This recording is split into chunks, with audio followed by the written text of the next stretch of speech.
José Dimas. Entonces arrancamos, como siempre, con preguntas y respuestas, ¿no? Sí, pues había una serie de preguntas que habían planteado en la ocasión pasada. Ujú. Pues entonces, no sé si tú tengas ahí las preguntas, Eh, Debo tenerlas. luego te las leo. Si quieres, léemelas, por favor. Bueno, una pregunta era, pues habían escrito este versículo, dice, si le creyeran a Moisés me creerían a mí, porque de mí escribió él. Pero si no creen lo que él escribió, ¿cómo van a creer en mis palabras? Y creo que el versículo lo citaban como para explicar que pues debíamos creer mucho la ley de Moisés. Ok. Eh, pues esa Creo era, que había varias preguntas similares, ¿no? sí, Hubo otra como varias decía, preguntas con respecto a la ley. sí, decía que en el Salmo 94:14 decía, jamás Dios ha desechado a su pueblo, que porque el estar en la gracia significaba que nosotros íbamos más adelante y que pensar en la ley era retroceder al Antiguo Testamento, que porque la ley es mala, que si es necesario guardar los mandamientos. Esas preguntas eran como las que estaban relacionadas con la ley. Ok. Entonces, ¿cuál es el tema? El tema es, si leen bien el versículo que habla de si leyeran a Moisés, me creerían a mí, tiene que ver es justamente con la fe. Pero hay dos temas para mí que son súper importantes con respecto al tema de la ley y de la gracia. Y nosotros José Imas lo expuso muy bien la semana pasada cuando hablaba de que no estamos bajo la ley, sino que estamos bajo la gracia. ¿Y cuál es el concepto para mí importante? Si hablamos de volver al original no es volver a Moisés. El diseño original de Dios en su relación con nosotros está dado en el paraíso, en el jardín del Edén. Ahí es donde está el diseño original de Dios. Y en el jardín del Edén no aparecían los mandamientos de la Torá, no aparecía la ley de Moisés. La ley de Moisés aparece muchísimo tiempo después. Entonces, volver al original tiene que ver con una relación de amor. Fuimos creados para tener, en mi forma de ver el cristianismo, en mi forma de leer la Biblia, 4 relaciones. La primera relación con Dios, que es amarlo, que después nos tradujeron y después algunas personas nos dijeron que amar tiene que ver con obedecer los mandamientos. Ahorita voy a entrar un poquito más a hablar de ese tema. Pero cuando miramos en el Antiguo Testamento, en el libro de Génesis, amar a Dios para Adán y Eva, ¿qué significaba? Obedecer. Y uno de los puntos de obediencia de Adán y Eva era no comer del fruto del conocimiento del bien y del mal. Y eso es justamente lo que está vinculado, relacionado con la ley. La ley es la que supuestamente nos lleva a conocer qué es lo que es bueno y qué es lo que es malo. Y eso fue lo que de alguna manera derivó esa consecuencia de pecado. Incluso cuando ustedes leen, también no recuerdo bien el pasaje, se los quedo viendo, hoy tengo otros que quiero compartir con ustedes, se habla de la ley, que la ley me lleva al pecado. La función de la ley era mostrar nuestra incapacidad, mostrar que no podemos, mostrar que necesitamos un Salvador, que necesitamos un Redentor. Y en el origen, el diseño original de Dios, no estaba la ley, estaba simplemente el amor. Y el amor en una relación con Él, en una relación con nosotros mismos y en una relación con los que están a nuestro lado, pero también en una relación con Ahorita nuestro casi que no entorno, puedo. en una relación con nuestro entorno. Porfa, mantengan los micrófonos muteados, por favor.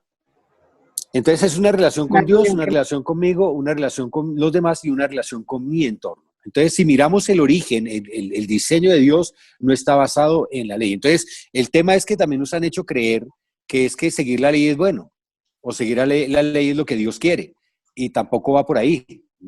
Ya más adelante encuentro algunos pasajes, se los traje y me parece súper chévere que hoy en día las aplicaciones que uno consigue de la Biblia le permite tener diferentes traducciones. Incluso yo creo que ustedes vieron a Sergio Zapata utilizando esta aplicación que se llama Accordance, que está en inglés para los que hablan inglés y que tiene muchas posibilidades con las raíces hebreas y griegas y que es bien interesante porque da mucha más claridad sobre los textos. Pero les quiero leer este pasaje que está en Hebreos, justamente una carta dirigida a los hebreos.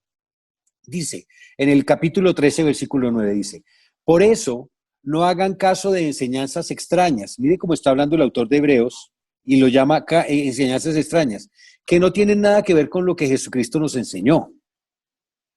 Esas reglas, mire que las enseñanzas extrañas de las que habla el autor de Hebreos, habla de esas reglas acerca de lo que se debe comer y de lo que no se debe comer, nunca han ayudado a nadie. Es mejor que nos dé fuerzas el amor de Dios. Se las voy a leer, esa es en la traducción del lenguaje actual, que me ha gustado mucho esa traducción para hacer lecturas rápidas de la Biblia.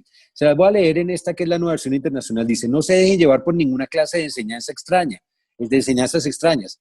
Conviene que el corazón sea fortalecido por la gracia y no por alimentos rituales que de nada aprovechan a los que comen. Y estaba hablando justamente de esas porciones de la ley de la Torá que hablan de qué se puede comer y qué no se puede comer, que el cabrito en la leche de su madre, etcétera, etcétera, etcétera. Se la voy a leer ahora en la versión Nueva Traducción Viviente. Dice, así que no se dejen cautivar por ideas nuevas y extrañas. Su fortaleza espiritual proviene de la gracia de Dios y no depende de reglas sobre los alimentos que de nada sirven a quienes la siguen. Pero encuentro también este otro pasaje también en en el libro de Hechos, capítulo 15, versículo 5 en adelante, en donde esta discusión sobre la ley, sobre la gracia ya se había dado. Dice, se lo voy a leer en esta versión que es la nueva traducción viviente, dice, pero después algunos creyentes que pertenecían a la secta de los fariseos se pusieron de pie e insistieron, los convertidos gentiles deben ser circuncidados y hay que exigirles que sigan la ley de Moisés. Estamos hablando de la iglesia primitiva. Así que los apóstoles y los ancianos se reunieron para resolver este asunto. En la reunión, después de una larga discusión, Pedro se puso de pie y se dirigió a ellos de la siguiente manera. ¿Quién se dirigió a ellos? ¿Quién se levantó? Pedro. Don Pedro, que era llamado el apóstol de la circuncisión. O sea, él era el que más defendía el tema de la ley. Mire lo que dice Pedro cuando se levantan después de esa reunión. Hermanos, todos ustedes saben que hace tiempo Dios me eligió entre ustedes para que predicara a los gentiles, a fin de que pudieran oír la buena noticia y creer.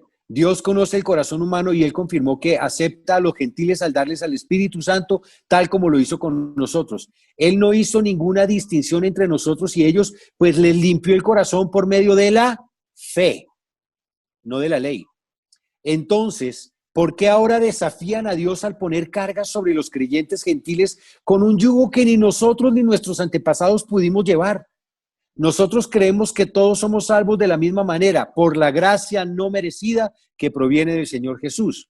Todos escucharon en silencio mientras Bernabé y Pablo les contaron de las señales milagrosas y maravillas que Dios había hecho por medio de ellos entre los gentiles.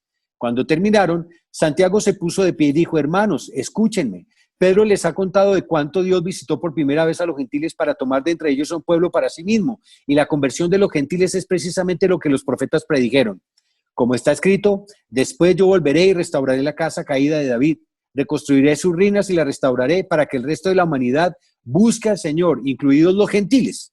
Y aquí quiero hacer una aclaración, porque sé que algunas ramas, sobre todo de la idea judeo-mesiánica, hablan de que cuando la Biblia habla de los gentiles se está refiriendo a las tribus perdidas del pueblo de Israel. No, con Sergio aprendimos que cada palabra tiene su significado dentro del contexto.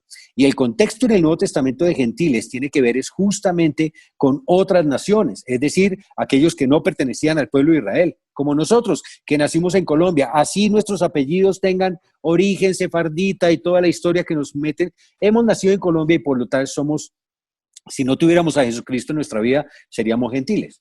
Entonces sigue diciendo, aquel que hizo, todos los que he llamado a ser míos. El Señor ha hablado. Aquel que hizo estas cosas que se dieran a conocer desde hace mucho tiempo. Y mi opinión entonces es que no debemos ponerles obstáculos a los gentiles que se convierten a Dios.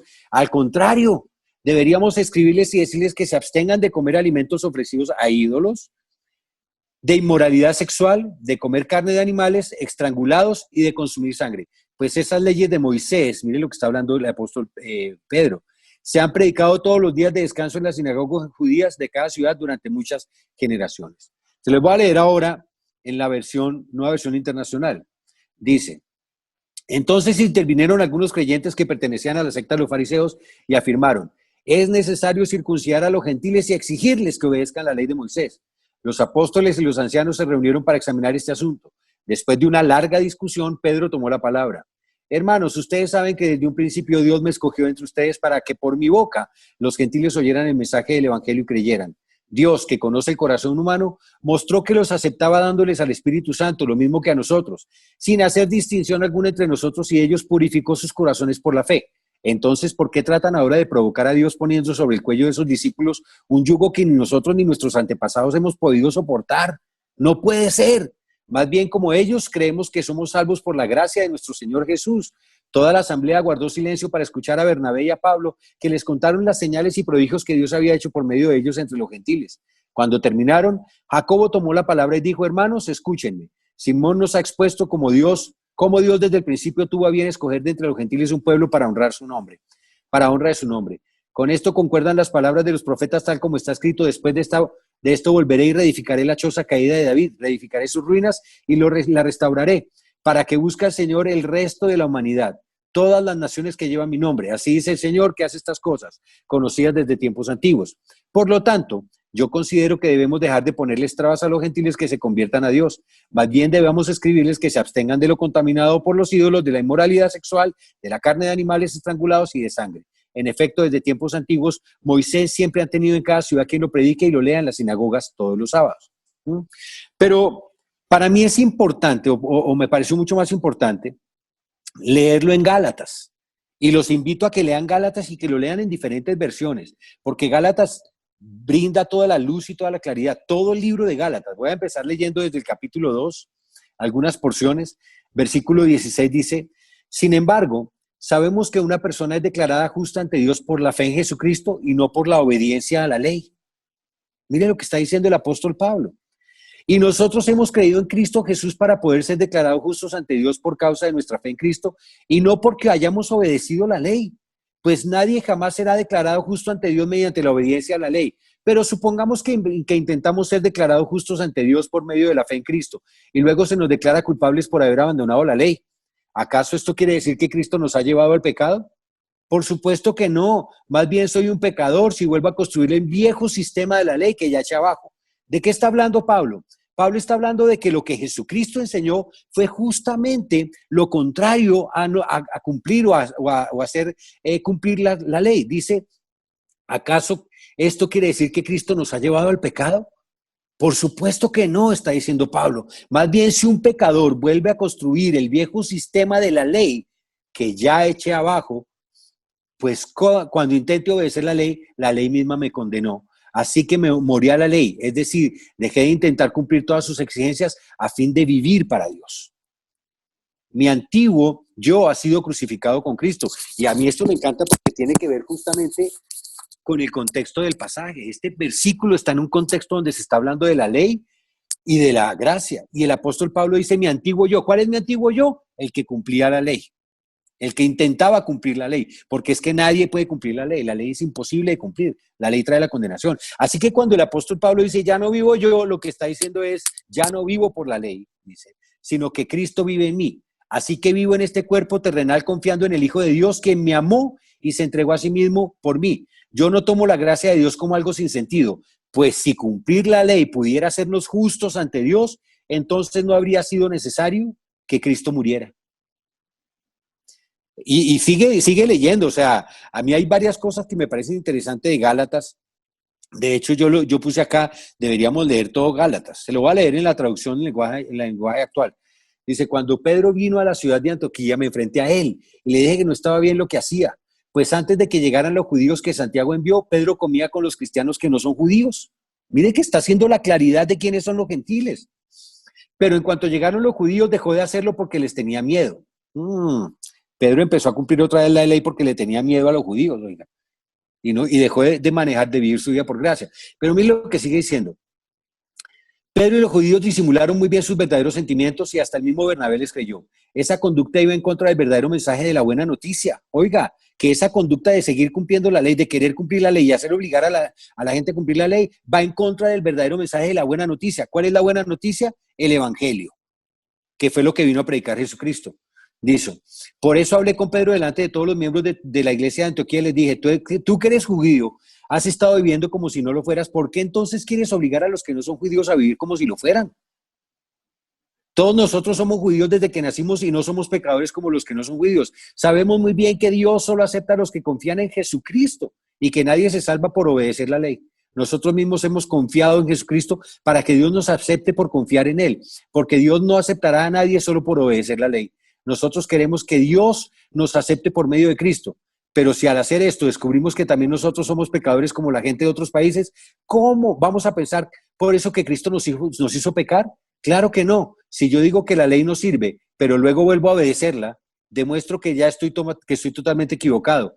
Para la ley estoy muerto y lo estoy por causa de la ley misma. Sin embargo, ahora vivo para Dios. En realidad también yo he muerto en la cruz junto con Jesucristo y ya no soy yo el que vive, sino que es Jesucristo el que vive en mí. Ahora vivo gracias a mi confianza en el Hijo de Dios porque Él me amó y quiso morir para salvarme. No rechazo el amor de Dios porque si Él nos acepta solo porque obedecemos la ley, entonces de nada serviría que Cristo haya muerto. Pero sí les invito a que lean Gálatas porque en Gálatas da la claridad. Solamente quiero terminar leyendo Gálatas capítulo 3, desde el versículo 1, dice, Gálatas torpes, estoy leyendo la traducción en lenguaje actual, porque creo que trae mucha más luz. Gálatas torpes, les está diciendo Pablo. ¿Quién los ha hechizado a ustedes? Porque son doctrinas que hechizan. ¿Y por qué nos hechizan? Porque nosotros tenemos esa religiosidad por dentro permanente. O sea, nosotros queremos satisfacer a nuestro ser religioso. ¿Y qué hace nuestro ser religioso? Nuestro ser religioso quiere cumplir normas. Entonces, para nosotros es fácil cumplir normas porque nos hace sentir que nos merecemos algo, que nos ganamos algo, que logramos algo, y por eso el ser religioso quiere que le den normas y reglas y conductas y leyes para cumplir. Entonces dice, ¿quién los ha hechizado a ustedes? Ante quienes Jesucristo crucificado ha sido presentado tan claramente. Solo quiero que me respondan a esto. ¿Recibieron el Espíritu por las obras que demanda la ley o por la fe con que aceptaron el mensaje?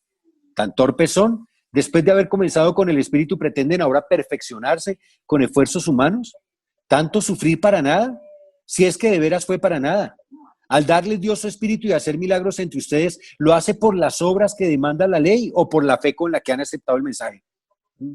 Así fue con Abraham. Le creyó a Dios y esto se le tomó en cuenta como justicia. Y quiero que aquí también hagamos un punto, porque somos hijos de Abraham, según Gálatas, somos herederos de Abraham también, somos parte de esa promesa de Abraham por la fe, no por la ley. De hecho, Abraham se conoce como el padre de la fe, no el padre de la ley. Y la ley viene muchos años más después, como 400 años después de Abraham.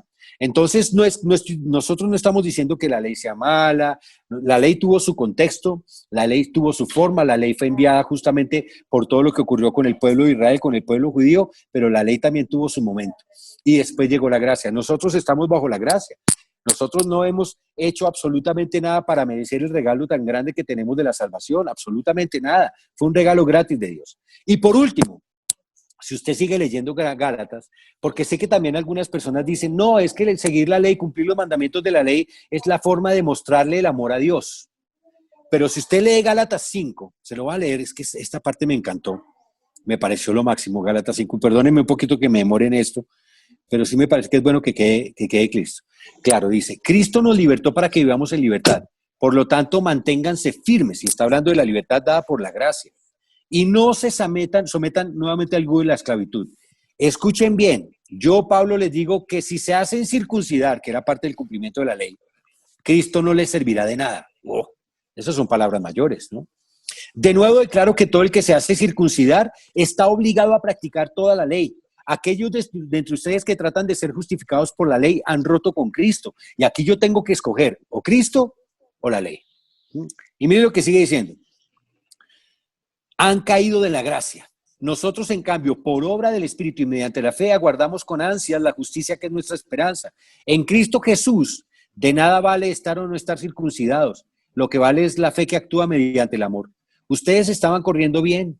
¿Quién los estorbó para que dejaran de obedecer a la verdad? Oiga, a la verdad, no a la ley. Tal instigación no puede venir de Dios, que es quien los ha llamado. Un poco de levadura fermenta toda la masa. Yo por mi parte confío en el Señor que ustedes no pensarán de otra manera. El que los está perturbando será castigado, sea quien sea. Hermanos, si es verdad que yo todavía predico la circuncisión, ¿por qué se me sigue persiguiendo? Si tal fuera mi predicación, la cruz no ofendería tanto. Ojalá que esos instigadores acabaran por mutilarse del todo. En otra versión dice, no solo que se circunciden, sino que se corten todo. No sé a qué se está refiriendo, imagino que al cuerpo, pero me impresiona porque Pablo es categórico con este tema. Y dice, les hablo así, hermanos, porque ustedes han sido llamados a ser libres, pero no se valgan de esa libertad para dar rienda suelta a sus pasiones. Más bien sírvanse unos a otros con amor. En efecto, toda la ley se resume en un solo mandamiento. Mire lo que dice acá. Ama a tu prójimo como a ti mismo. Pero si siguen mordiéndose y devorándose, tengan cuidado. no sea que acaben por destruirse unos a otros. Y aquí viene un pasaje que es famosísimo en todos los cristianos y es andar por el Espíritu versus andar por la carne.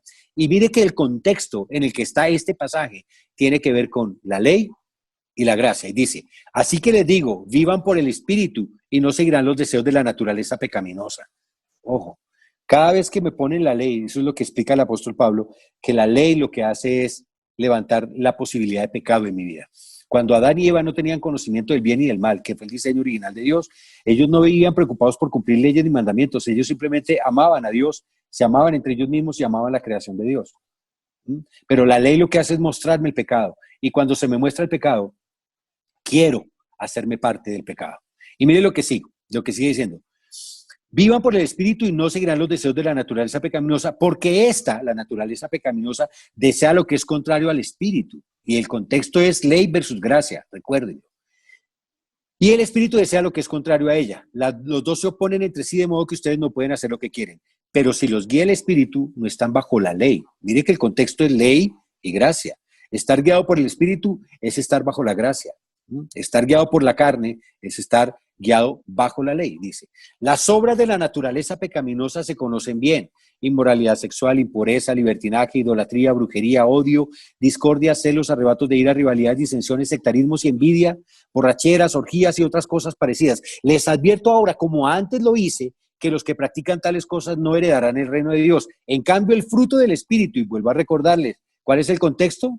Gracia y ley.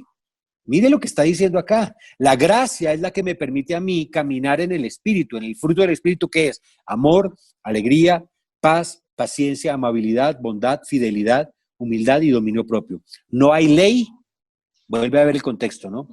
No hay ley que condene estas cosas. Los que son de Cristo han crucificado la naturaleza pecaminosa con sus pasiones y deseos. Si el Espíritu nos da vida, andemos guiados por el Espíritu. No dejemos que la vanidad nos lleve a irritarnos y a envidiarnos unos a otros. Pero yo los invito a que en sus casas ustedes lean todo Gálatas y que lo lean en la traducción del lenguaje actual, que lo lean en otras versiones, en otras versiones, para que se den cuenta que el apóstol Pablo ya estaba hablando de esa pelea que había entre los seguidores de la Torá, que yo sé que muchas personas lo llaman la instrucción, pero que fue la instrucción para un pueblo específico en una circunstancia específica, pero que no aplica para nosotros hoy, porque estamos bajo la gracia.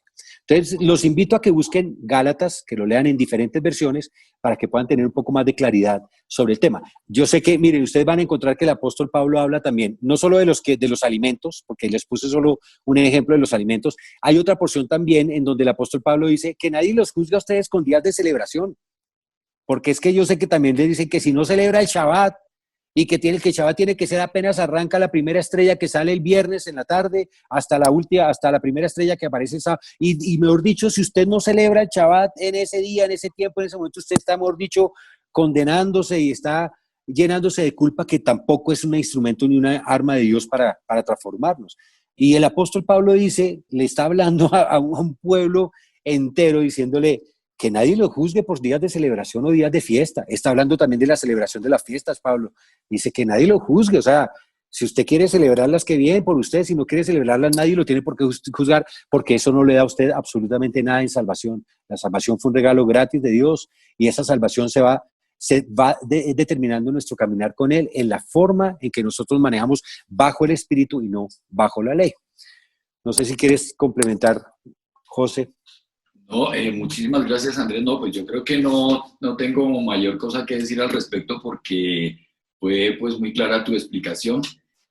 Me asombra ver la forma como el Señor Jesucristo también en un momento dado les habló a los discípulos y le hablaba a los fariseos y les hablaba de cómo les habían dicho que si era malo, hablando del homicidio, les decía, oyeron que fue dicho, oísteis que fue dicho, que si alguien comete homicidio será culpable de pecado, pero yo les digo que si alguien simplemente desprecia a su hermano o ese tipo de cosas, ya cometió homicidio.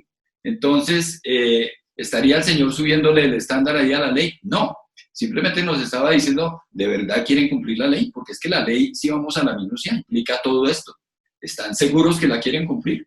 Porque no van a poder. Entonces yo creo que este tema de la ley, con toda esta explicación que tú nos has dado y tanto pasaje que hay en la escritura, creo que está suficientemente explicado por ahora.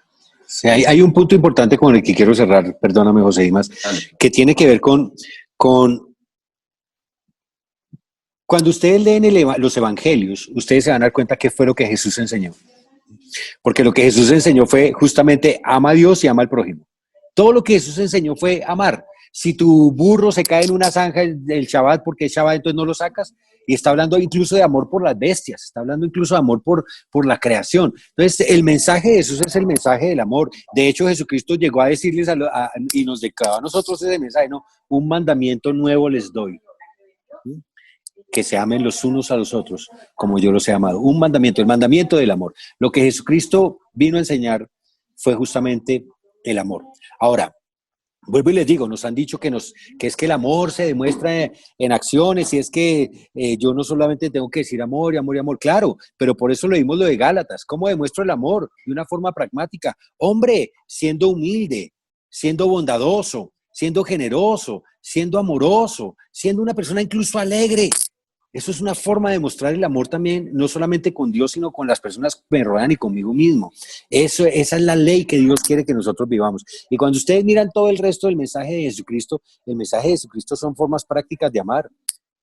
Orar por el enfermo, ayudar al que no tiene, estar con el marginal, ¿no? O sea, estar con aquella persona que es rechazada, sea por lo que sea. Hoy en día, que ustedes ven las elecciones en Estados Unidos, Dios mío, Estados Unidos está completamente dividido también, o sea, es una vaina como Colombia y como gran parte de Latinoamérica está en un 50-50, en donde el mensaje que se da es un mensaje de odio, esa polarización, el mensaje que da, y ahí no se trata pues de que voy a cumplir la ley, aquí se trata de amar, y voy a amar a mi hermano que no piensa igual que yo, voy a amar a mi hermano que votó por otro, por el que tal vez yo no quería, ese es el mandamiento de Dios, entonces lo que Jesús enseñó fue justamente ese nuevo mandamiento del amor y que cuando ustedes leen desde Hechos en adelante, ustedes van a encontrar todo el desarrollo de esa doctrina del amor a través de Pablo, a través de Pedro, a través de Santiago, a través de Juan, a través de Tito, a través de Filemón, a través de cada uno de los diferentes personajes del Nuevo Testamento. Muchísimas gracias, Andrés. Estaba pensando que en un pasaje que el Señor Jesucristo hablaba acerca del adulterio, les decía, yo les digo que cualquiera que mira a una mujer y la codicia ya ha cometido adulterio con ella en su corazón. Dice, por tanto, si tu ojo derecho te hace pecar, sácatelo y tíralo. Más te vale perder una sola parte de tu cuerpo y no que todo él sea arrojado en el infierno. Y si tu mano derecha te hace pecar, córtatela y arrójala. Más te vale perder una sola parte de tu cuerpo y no que todo vaya al infierno.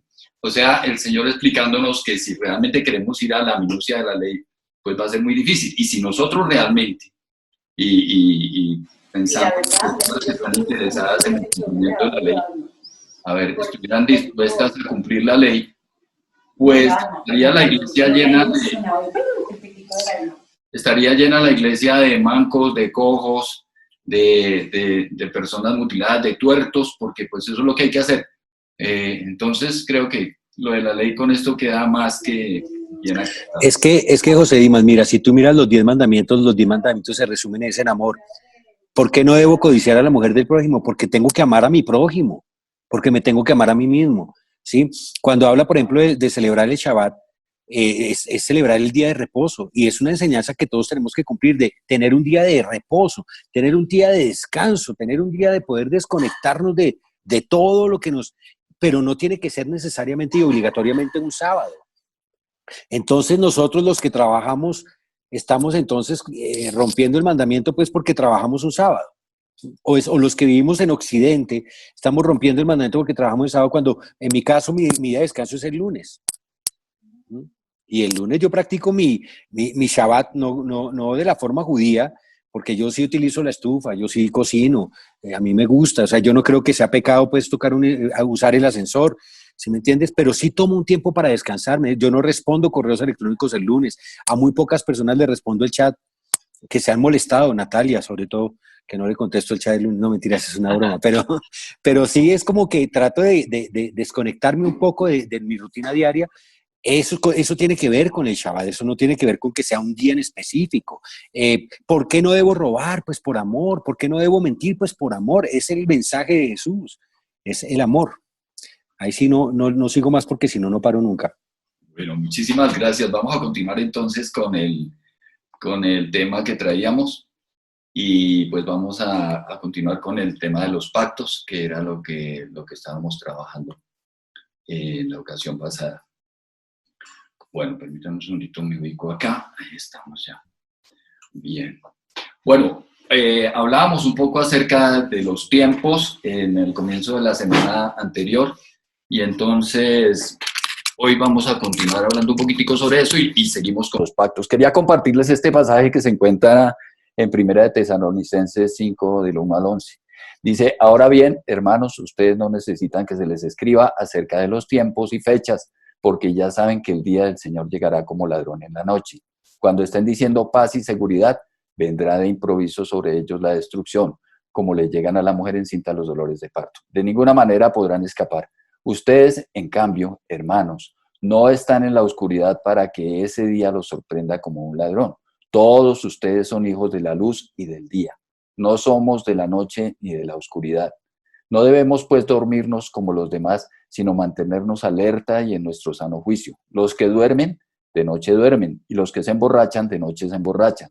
Nosotros, que somos del día, por el contrario, estemos siempre en nuestro sano juicio, protegidos por la coraza de la fe y el amor y por el casco de la esperanza de salvación, pues Dios no nos destinó a sufrir el castigo, sino a recibir la salvación por medio de nuestro Señor Jesucristo. Él murió por nosotros para que en la vida o en la muerte vivamos junto con Él. Por eso, anímense y edifíquense unos a otros tal y como lo vienen haciendo. O sea, para que continuemos un poquito reafirmando lo que hablábamos en la ocasión pasada acerca de los tiempos, es algo que realmente no nos debe preocupar, porque nosotros, como veíamos en la ocasión pasada, el pasaje de Mateo 24, pues nosotros lo que debemos estar es haciendo las cosas que debemos hacer. Que cuando venga el Señor encuentre a su siervo haciendo lo que tenía que hacer, cumpliendo con su deber, y no preocupados por cuándo será y cómo será y de qué manera, sino que nosotros debemos tener claro que el Señor nos dio algunas luces respecto a los temas escatológicos, pero la profundidad de ellos total no la vamos a comprender nunca. Entonces, por lo menos en esta vida. Entonces, para que, como hablábamos en la ocasión pasada, el objetivo de este seminario sea que de nosotros desaparezca esa inquietud por el conocimiento de casi que de adivinación que a veces tenemos. Bien, continuamos hoy con los pactos. Hoy el pacto palestino, que también se llama el pacto de la tierra de Canaán. Se encuentra en Deuteronomio 30, del 1 al 10, pero pues no voy a leer todo el pasaje, les anoté aquí una porción donde habla lo siguiente, dice, entonces el Señor tu Dios restaurará tu buena fortuna y se compadecerá de ti, volverá a reunirte de todas las naciones por donde te haya dispersado, aunque te encuentres desterrado en el lugar más distante de la tierra, desde allá el Señor tu Dios te traerá de vuelta y volverá a reunirte, te hará volver a la tierra que perteneció a tus antepasados y tomarás posesión de ella. Bien, este pacto, como vemos, pues reafirma el derecho de Israel sobre la tierra. Y es un pacto de seguridad, de restauración del pueblo. Entonces, señala las condiciones bajo las cuales Israel entró en la tierra prometida. Y es importante observar que la nación no ha poseído nunca esta tierra bajo el pacto incondicional de Abraham, ni nunca ha poseído realmente toda la tierra de Palestina. Entonces, bueno, hay muchos pasajes de la Escritura que nos ayudan a dar un poquito más de claridad sobre el tema del pacto palestino, pero digamos que hay como, revisando el libro de Dwight Pentecost, pues él cita, o el libro cita 7 aspectos esenciales de este pacto, como para que, digamos, nosotros tengamos una claridad y un resumen sobre esto. En primer lugar, pues va a haber una dispersión a causa de la desobediencia, ¿cierto? Dice que el arrepentimiento, habrá un arrepentimiento futuro de Israel, que pues aclara el regreso del Señor está en Deuteronomio 30, del 3 al 6. La restauración de Israel a la tierra prometida, la acabamos de ver. La conversión nacional de Israel. Hay varias citas que hablan de la conversión nacional de Israel. Deuteronomio 30, del 4 al 8, Romanos 11, 26 y 27. Y también habla de que los opresores de Israel deben ser juzgados. Y habla sobre una prosperidad nacional de Israel. Entonces, pues, para que nosotros tengamos en cuenta que este pacto tiene que ver básicamente con la tierra de Canaán. Bien, el pacto no se ha cumplido literalmente, porque Israel debe convertirse como nación, y esta conversión, pues, no se ha dado todavía. Debe reunirse Israel de la dispersión que ha tenido por toda la tierra, es decir, debe tener su regreso a la tierra prometida. Debe ser instalado como nación en su tierra, debe poder poseer su tierra y debe ser testigo del juicio a los enemigos, al igual que debe recibir las bendiciones materiales que le fueron prometidas. Entonces, por estas razones aquí expuestas, podemos decir que este pacto no se ha cumplido literalmente. Bien. Esto en lo que tiene que ver con el pacto palestino, que como les decía, pues es un pacto que tiene que ver básicamente con la posesión de la tierra y el regreso de Israel a su tierra, ¿no? Bien, vamos al pacto davídico, el pacto que el Señor hizo con David, que se encuentra en 2 Samuel, capítulo 7, versos 8 al 17. Dice, y a ti te daré descanso de todos tus enemigos, pero ahora el Señor te hace saber que será Él quien te construya una casa. Cuando tu vida llegue a su fin y vayas a descansar entre tus antepasados, yo pondré en el trono a uno de tus propios descendientes y afirmaré su reino. Será él quien construya una casa en mi honor y yo afirmaré su trono real para siempre. Yo seré su padre y él será mi hijo. Así que cuando haga lo malo, lo castigaré con varas y azotes como lo haría un padre. Sin embargo, no le negaré mi amor como se lo negué a Saúl, a quien abandoné para abrirte paso.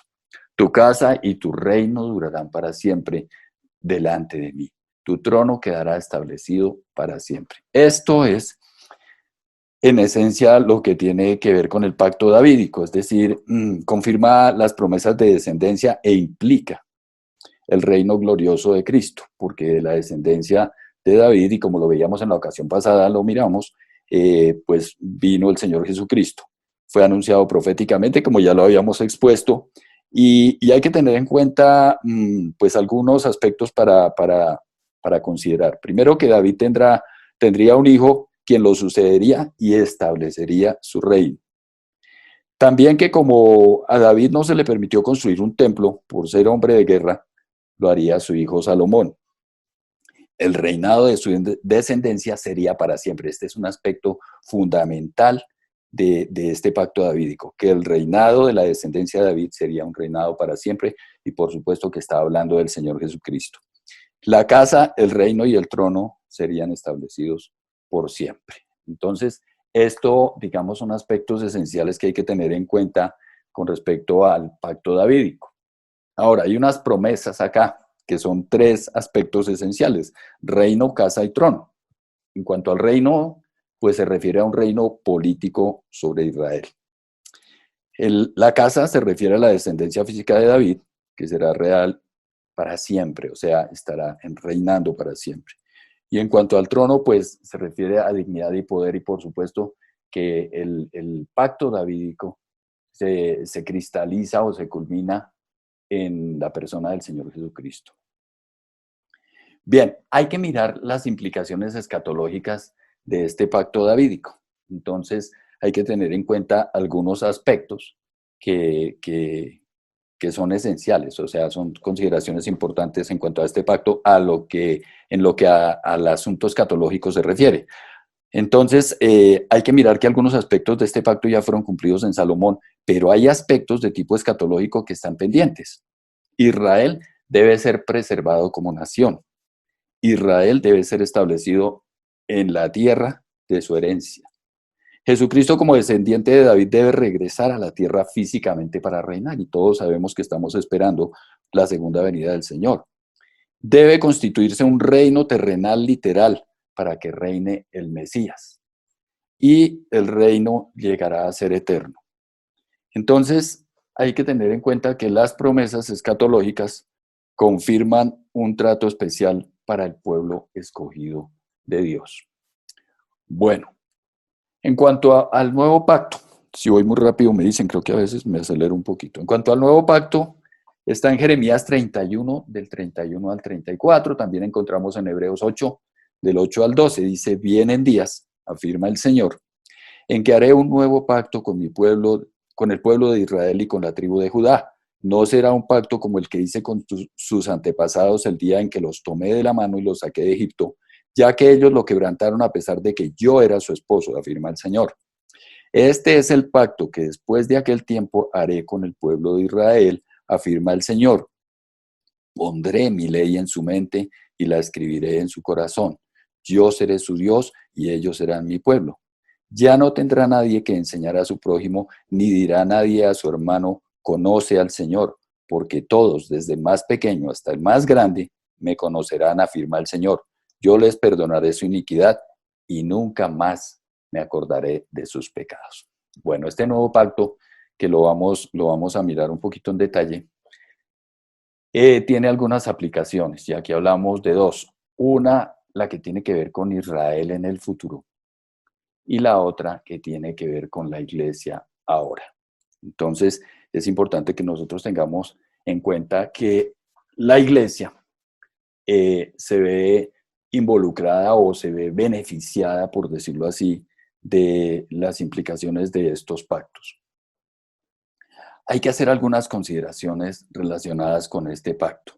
En primer lugar, es un pacto incondicional de gracia. ¿Por qué? Porque el Señor dice, yo haré, daré, seré. Ustedes lo pueden corroborar allí en Ezequiel 16, versos 60 y 62. Dice que es un pacto perpetuo también. O sea, estos pactos de los cuales nosotros estamos hablando son pactos incondicionales. Recuerden que habíamos visto en la ocasión pasada que existen pactos condicionales y pactos incondicionales. Y que uno de los condicionales que habíamos visto era el mosaico, pero todos estos pactos son incondicionales. Entonces, es un pacto perpetuo. Promete impartir una mente y un corazón renovados, o sea, una regeneración a las personas, particularmente o específicamente al pueblo de Israel, pero vamos a ver ahorita cómo la iglesia también tiene implicación o beneficio en este pacto. Provee una restauración del favor y de la bendición de Dios. Incluye perdón del pecado. Incluye la morada del Espíritu Santo. El ministerio de enseñanza del Espíritu Santo será manifestado y la voluntad de Dios será conocida por los corazones obedientes. Allá en Jeremías 31-34, que lo acabamos de leer más o menos, ahí se ve esa expresión. Bendiciones materiales para Israel. Habla también de que el santuario será reconstruido en Jerusalén, que eso es, digamos, otra de las señales que normalmente los estudiosos y la gente inquieta con los temas escatológicos andan pendientes de la reconstrucción del templo, ¿no? Cesará la guerra y reinará la paz. Allá en Oseas 2:18 habla un poco de eso y se refiere al milenio y se apoya la postura de que el cumplimiento de este pacto es real y es milenario, ¿no? Y todas las bendiciones están fundamentadas sobre la sangre del Señor Jesucristo. Vamos a hablar un poquitico acerca del tiempo del cumplimiento del nuevo pacto en el pueblo judío. Entonces, el acuerdo o el consenso general de los teólogos es que se realizará pues en la era milenaria, porque este pacto se cumple después del retorno del Señor Jesucristo, literalmente en el pueblo de Israel. Dice que nadie enseñará a su prójimo, que desaparecerán las bestias feroces, que vivirá el cordero con el leopardo. Les cito Ezequiel 34:25 e Isaías 11:6-9, que habla de eso, ¿no? De esa armonía que habrá entre el leopardo y el cordero, etc. Y estas, digamos, aclaraciones tienen que ver específicamente con el pueblo judío, ¿cierto? Ahora veamos un poquito acerca de la relación de la iglesia con el nuevo pacto. En Lucas 22:20 dice, de la misma manera tomó, perdón, en 1 Corintios 11:25, dice, de la misma manera tomó la copa después de la cena y dijo, esta copa es el nuevo pacto en mi sangre, que es derramada por ustedes. En 2 Corintios 3:6 dice, Él nos ha capacitado para ser servidores de un nuevo pacto, no el de la letra, sino el del espíritu, porque la letra mata, pero el espíritu da vida. En Hebreos 9:15 dice, Cristo es el mediador de un nuevo pacto. En Mateo 26:28 y en Marcos 14:24 dice, esto es mi sangre del pacto que es derramada por muchos para el perdón de pecados.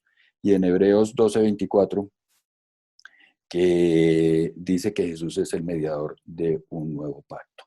De manera que este nuevo pacto nosotros lo podemos llevar a la iglesia a través de la obra del Señor Jesucristo. Y es un pacto de sangre y no es la sangre nuestra, es la sangre del Señor Jesucristo.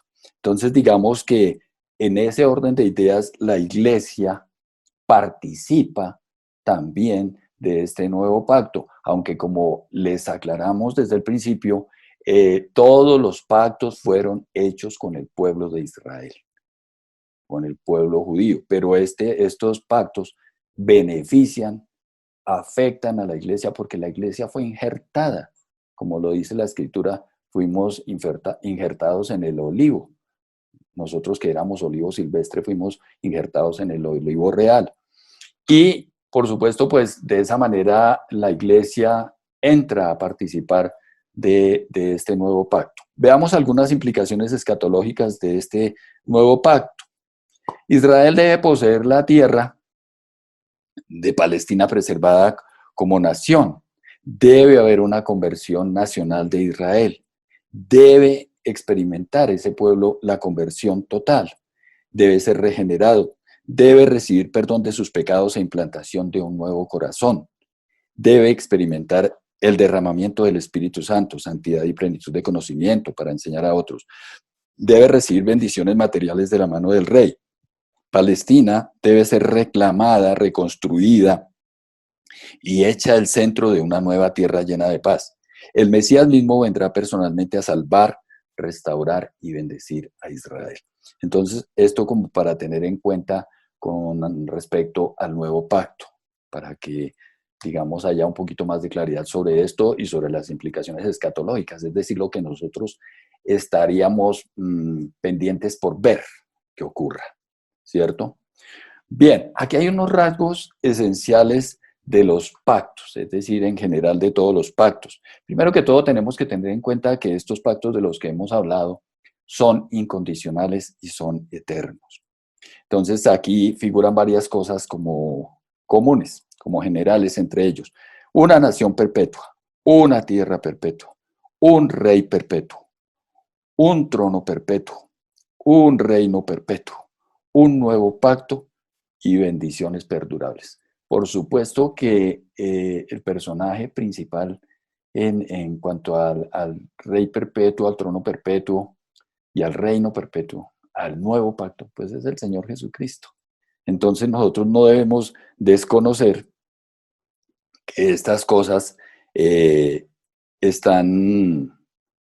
ahí y que nosotros debemos estar pendientes y considerarlas como algo esencial para que nosotros podamos ir entendiendo el desarrollo o el plan escatológico del Señor. Por eso es que el tema de los pactos es fundamental cuando uno va a hacer estudio escatológico. ¿Ok? Bien, esto sería con respecto al pacto abrahámico, al pacto palestino, al pacto davídico y al nuevo pacto. Los 4 pactos que desde un principio nosotros dijimos que íbamos a estudiar. Como les comenté al principio, pues hay muchos más pactos, ¿no? El Señor hizo pacto con Noé, hizo pacto con Adán, hizo pacto hay muchos otros pactos, pero desde el punto de vista escatológico, los teólogos coinciden en que estos son los pactos esenciales que nos permiten ver a nosotros y considerar las implicaciones escatológicas que tienen que ver con el planteamiento profético del Señor.